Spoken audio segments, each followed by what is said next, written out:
Good evening. It has been a while because, well, I've been feeling a little bit ill and also my real life got a bit in the way. And now I'm back. Back to pick up where I left off with the Ninth Gate series. Got a bit dressed up for the occasion because vanity, oh vanity, all is vanity. Which is also the name of the card, or the description of the drawing, in vain. And on the card you can see, well, on the AT drawing you can see a man counting his bag of gold on a chessboard or a checkered board, with Death standing behind him, and Death is holding a pitchfork and an hourglass. And the hourglass is full, meaning time has started counting. On the LCF drawing, which is the real drawing, the exact same man counting the exact same bag of gold, sitting on that exact same checkerboard, with Death standing behind him, holding a pitchfork and an hourglass, and time has run out of time. There is no more sand. Time left. That is the only difference in the entire drawing. There's nothing else. And I think this is a very, very straightforward warning in your path to enlightenment, which is the Luciferian path, which is, in essence, to become as the gods. Not to become a god, to become as the gods. It's an important difference. You're a man or a woman, but you are a specimen belonging to mankind. You are a man, a human, and you must always remember that. Nothing pisses off the gods more than a man that thinks he is a god. Hubris. All mythologies are full of men and women indulging in hubris. And this card, in a less straightforward way, touches upon that. The man counting his bag of gold. What is he doing? He has collected a lot of gold in a bag.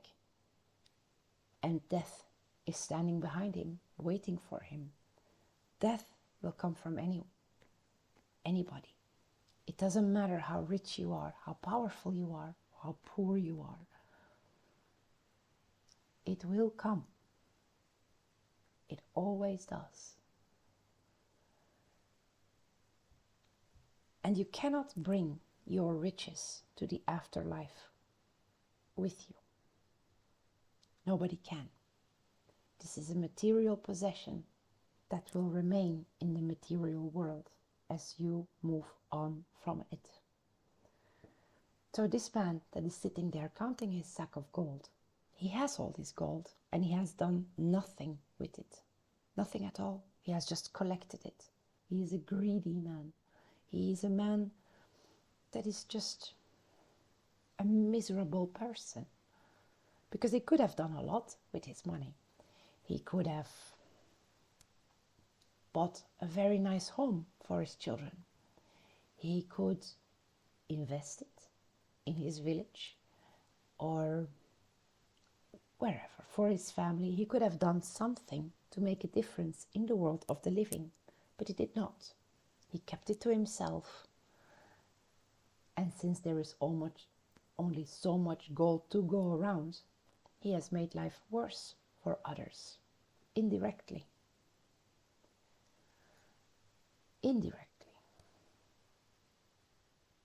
Supposedly. Meaning that the pursuit of wealth for the sake of wealth is a vain and fruitless endeavor. There is nothing to be gained from it except to just have it. And time again we can see this in the real world as well. that people that become ultra rich derive very little pleasure out of life, because everything can be bought, everything can be experienced, and it is at the tip of your fingers because you have the money to pay for it. You can pay for everything and everyone, so nothing has value anymore. That is a very unsatisfying way to live. That is why these people that are ultra rich have no real pleasure in life. That's why they become psychotic. That's why we have people like Bill Gates that wants to block out the sun. He is one of those people sitting there with his sack of gold, with death standing behind him. So on the AT drawing, that sack of gold, that hourglass is full, meaning that maybe death is just a warning. If you die, you will get a second chance. While in the meanwhile, on the LCF drawing, which is the real drawing, no, there is no more time. If death comes, that's it. It's over. Game over. There is no second chances. Time's up. And when time is up, what will you depart? How will you depart this life? As a miserable human being? Or not? And it makes a difference. And we touched upon this in the last No BS podcast with Fiona. Is that how you live your life impacts how you traverse the afterlife. Or how smooth the sailing will be until your next reincarnation. If you believe in that, I do personally. So yeah, there is something else to be gained in this life except riches and money. And that is what is important. Those are the things that you will be able to take with you to the afterlife.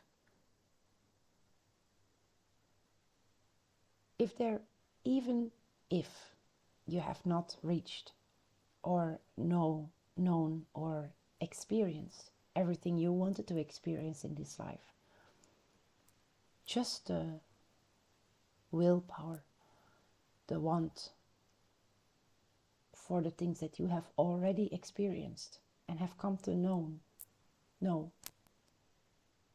is already much more valuable to your soul than that guy sitting there counting his money until the day he dies, holding on to it as if it will somehow save him.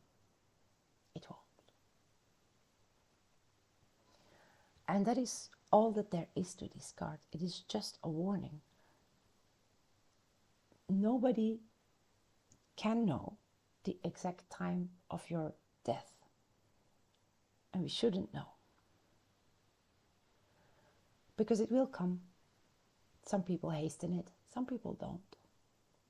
But it comes for everybody.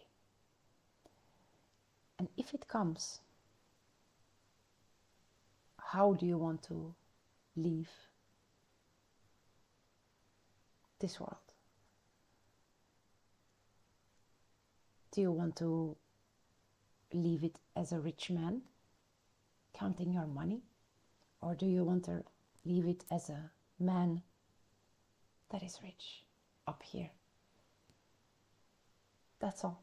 That's all there is to this card. Very, very straightforward. It's very reminiscent of the death card in the tarot. The next one will also be very reminiscent of that. I don't know what else to say about this card except that it's just a warning. Very, very straightforward. And that's it. I will hope to be uploading more often. I know that there are some people waiting for rune readings from me. I'm very, very sorry about the delay. If you see this, I'm really sorry. I'll get to that as soon as possible. And also, me and Fiona are working on something behind the scenes. if you follow her on Telegram, which you should, you probably already know about that. If you don't, then you'll have to watch the next No BS Pagan podcast to know. And I bid you all a very, very good day.